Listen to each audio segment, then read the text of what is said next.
Constable और एक SI एक औरत और उसके छोटे से बेटे को घेर कर जोर जोर गाली दे रहे थे और उसे पीट रहे थे। दोस्तों, औरत चीख रही थी, चिल्ला रही थी और रात के अंधेरे में उसकी चीखें गूंज रही थी। बेटे की आंखों से भी आंसू बहकर जमीन पर गिर रहे थे। लेकिन तभी वहां आती है एक अनजान युवती। ना उस औरत से कोई जान पहचान, ना उससे कोई रिश्ता, फिर भी वो उसके लिए ढाल बनकर खड़ी हो जाती है। लेकिन उसके बाद जो कुछ हुआ वो ना पुलिस वालों ने सोचा था, ना उस औरत ने। दोस्तों, कौन थी वो युवती और पुलिस वाले उस महिला को क्यों मार रहे थे? इस कहानी की पूरी सच्चाई जानने के लिए वीडियो को अंत तक जरूर देखिएगा। नमस्कार, आदाब, सत श्री अकाल, राम राम जी। मैं दिलीप यादव। दोस्तों, आज की जो एक कहानी है, एक ऐसी लड़की की कहानी है जो इंसानियत की मिसाल बन गई। इस कहानी की शुरुआत होती है मध्य प्रदेश में। एक जिला पड़ता है जबलपुर। जबलपुर क्षेत्र में एक कस्बा है सिहोरा।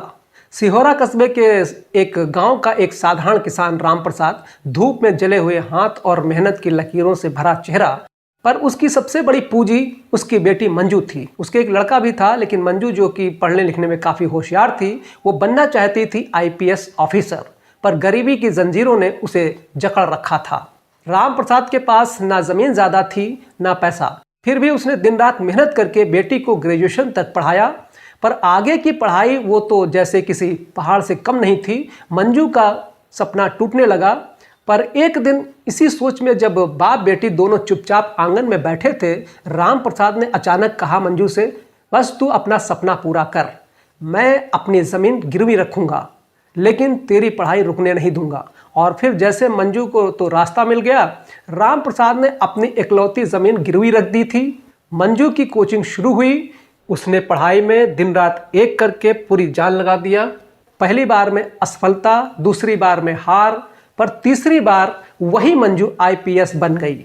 गांव में ढोल नगाड़े बजे। राम प्रसाद की आंखों में आंसू थे, पर ये आंसू खुशी के थे। अब कुछ सालों बाद मंजू बन चुकी थी विदिशा शहर की एसपी।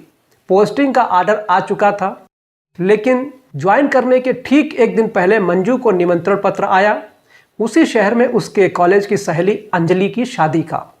वो सोचती है, कल मेरी ज़िंदगी का नया सफ़र शुरू होगा, तो क्यों ना आज उस पुराने रिश्ते को एक बार झेल लूँ। और वो अंजलि की शादी में जाने के लिए निकल पड़ी, बिना कुछ सोचे, बिना किसी अंदाजे के कि यही रात उसकी ज़िंदगी की सबसे बड़ी परीक्षा बन जाएगी। दोस्तों, रात के करीब 8:30 बजे का समय था। मंजू अपनी स्कूटी पर सहेली के घर की ओर जा रही थी, पर रास्ते में स्कूटी से हल्की सी आवाज़ आने लगी। शायद ब्रेक में दिक्कत है, मंजू सोचती है। वो धीमी रफ्तार से चल रही थी, तभी एक जगह पर कुछ हलचल दिखाई दी। मंजू स्कूटी रोकती है और देखती है, एक महिला, एक बच्चा, 3 पुलिस वाले।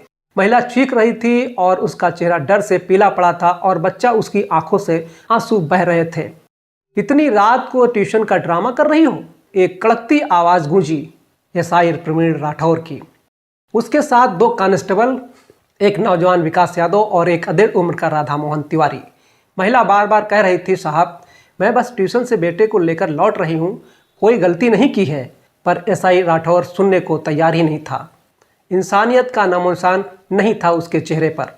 विकास ने बैग की तलाशी ली और चिल्लाया, ये औरत झूठ बोल रही है सर, कोई भी पहचान पत्र नहीं है इसके पास। एसआई राठौर ने महिला को बालों से पकड़कर झटका दिया। बच्चा मुंह छिपाकर मां से लिपट गया। मम्मी को छोड़ दो अंकल। उसने अपने छोटे छोटे हाथों से एसआई का हाथ रोका और तभी एक जोरदार चांटा जो था उस मासूम के चेहरे पर पड़ा। बच्चा जमीन पर गिर पड़ा और फूट फूट कर रोने लगा। कांस्टेबल राधा मोहन तिवारी एक कदम आगे बढ़ता है, साहब, बच्चा है, इतना भी ज़रूरी नहीं है कि। खामोश तिवारी, अब तू मुझे सिखाएगा कि मुझे क्या करना चाहिए। एसआई की गरजती आवाज़ उसको चुप करा देती है। दूर से मंजू सब कुछ देख रही थी और वो सह नहीं पाई। उसी समय मंजू आगे आती है, आंखों में गुस्सा, चेहरे पर आत्मविश्वास और कड़क आवाज़ के साथ वो बोली, इस तरह एक औरत और एक बच्चे से पेश आना पुलिस की गरिमा को कलंकित करता है। एसआई राठौर मुड़कर देखता है, सामने खड़ी है एक आम सी युवती सादे कपड़ों में। ओहो, नया ड्रामा, चल निकल यहाँ से, वरना तू भी समझ जाएगी पुलिस किस चक्की का आटा है। मंजू चुप रहती है, लेकिन उसकी आंखों में आंच थी। वो तेज कदमों से आगे बढ़ती है। क्या ये आपकी ड्यूटी है, माँ और बच्चे को इस तरीके से मारना? एसआई राठौर उसे घूरता है, तू बीच में मत पड़, चल निकल यहाँ से। मंजू शांत थी, लेकिन उसकी आंखें बहुत कुछ बोल रही थीं।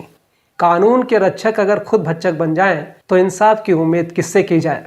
एसआई राठौर उसकी ओर बढ़ता है, मंजू को एक जोरदार थप्पड़ जड़ देता है। उसके बाद कहता है, बहुत ज़्यादा बोल रही है, एक और थप्पड़ पड़ेगा, चल निकल यहाँ से। मंजू की आंखों में डर नहीं था, वो बस एक सवाल पूछ बैठी, क्या यही आपकी वर्दी की इज्जत है? आप जैसे लोग ही पुलिस को बदनाम करते हैं। तब एसआई राठौर और भड़क उठता है और बिना एक पल रुके उसने मंजू के गाल पर एक और जोरदार थप्पड़ जड़ दिया। उस चाटे की आवाज़ सड़क पर गूंज उठी। बच्चा चीख पड़ा, दीदी। मंजू कुछ नहीं बोली, ना आंसू पोंछे, ना सर उठाया। वो बस एक पल ठहरी, फिर धीरे से कहा, यह थप्पड़ सिर्फ मेरे चेहरे पर नहीं पड़ा, ये आपके पूरे विभाग की इज्जत पर पड़ा है। अब देखिएगा इसका जवाब कैसे मिलता है। एसआई और कांस्टेबल हंसते हुए बोले, चल भाग यहाँ से, बड़ी आई इंसाफ की देवी, और ज़्यादा बोलेगी तो थाने ले जाकर लॉकअप में बंद कर दूंगा। मंजू मन ही मन बोली, थाने तो मैं ज़रूर आऊँगी, तब देखा जाएगा कौन किसे क्या करता है। लेकिन उन्हें क्या पता था वो किसे चुनौती दे रहा है। पिछली रात उस अनजान महिला को थप्पड़ मारकर उस मासूम माँ और उसके छोटे बच्चे को बेइज्जत करके एसआई राठौर ने सोचा था सब कुछ वहीं खत्म हो गया। लेकिन वो नहीं जानता था जिस लड़की को वो आम समझ रहा था, वो तूफान बनकर उसके पूरे सिस्टम को झकझोर देगी। मंजू ने ना गुस्से में कोई बदला लिया और ना ही उस रात वर्दी दिखाकर रौब जमाया।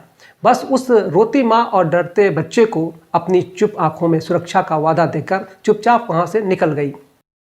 दोस्तों, अगली सुबह शहर के पुलिस थाने में एक नई चर्चा थी। नई एसपी आज ज्वाइन करेगी, सुनने में आया है, बड़ी तेज है। थाने के अंदर एसआई राठौर अपने दोस्तों साथियों के साथ बैठा था। राठौर हंसते हुए कहता है, एसपी है तो क्या हुआ, आखिर है तो औरत ही, मैं क्या डरने वाला हूँ किसी लड़की से? ये मेरा थाना है, यहाँ मेरी ही चलती है। और तभी थाने के गेट पर एक काली गाड़ी आकर रुकती है। चारों तरफ सन्नाटा छा जाता है। दरवाजा खुलता है, उतरती है एक महिला अफसर खाकी वर्दी में, कंधे पर 3 सितारे, आत्मविश्वास से भरी चाल। वो थी आईपीएस मंजू प्रसाद। थाने का हर अफसर तुरंत खड़ा हो जाता है। एसआई राठौर की नजरें जैसे ही उसके चेहरे पर पड़ती हैं, वो वहीं जम जाता है। वो चेहरा, वो आंखें, वो वही लड़की थी जिसे उसने रात को सड़क पर थप्पड़ मारा था। मंजू सीधी कुर्सी तक जाती है, बैठती है, फिर धीमे सख्त स्वर में मंजू बोलती है, एसआई राठौर रिपोर्ट लाइए। राठौर घबरा कर बोलता है, जी मैडम अभी लाता हूँ। मंजू फिर रुक कर बोली, नहीं, पहले एक बात सुनिए, क्या आपको याद है कल रात आपने एक लड़की को मारा था, उसे धमकाया था, उसकी इंसानियत की धज्जियाँ उड़ाई थी? वो लड़की मैं थी। मंजू फिर सख्त आवाज़ में बोली, आज मैं यहाँ एसपी बनकर नहीं आई, एक औरत बनकर आपकी गुस्ताखी का जवाब देने आई हूँ। कल आपने मेरी इंसानियत की परीक्षा ली थी, आज मैं आपकी वर्दी की परीक्षा लूँगी। और हाँ, याद रखना, सीसीटीवी में सब कुछ रिकॉर्ड हो चुका है।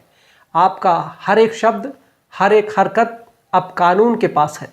मैं यहाँ इस शहर की गंदगी साफ करने आई हूँ और वो काम आज से शुरू हो रहा है आपसे।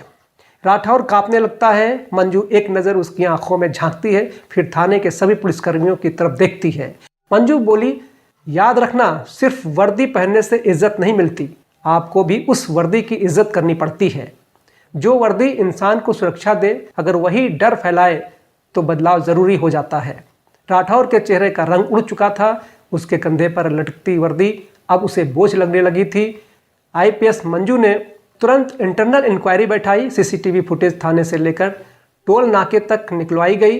तीनों पुलिसकर्मियों, एसआई राठौर, कांस्टेबल विकास यादव और राधा मोहन तिवारी को निलंबित कर दिया गया और राठौर को पब्लिक सस्पेंशन, हजारों लोगों के सामने उसकी वर्दी उतारी गई। आईपीएस मंजू पब्लिक में आती है।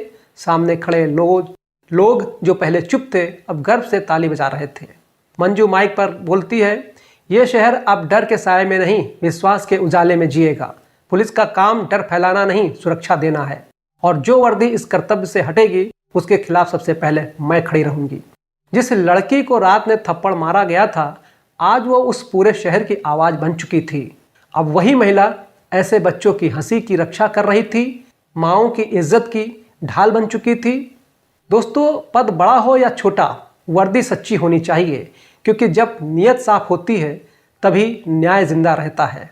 अगर ये कहानी आपके दिल को छू गई हो तो चैनल को सब्सक्राइब कर लीजिए, ताकि हमारा हौसला बना रहे। धन्यवाद। जय हिंद।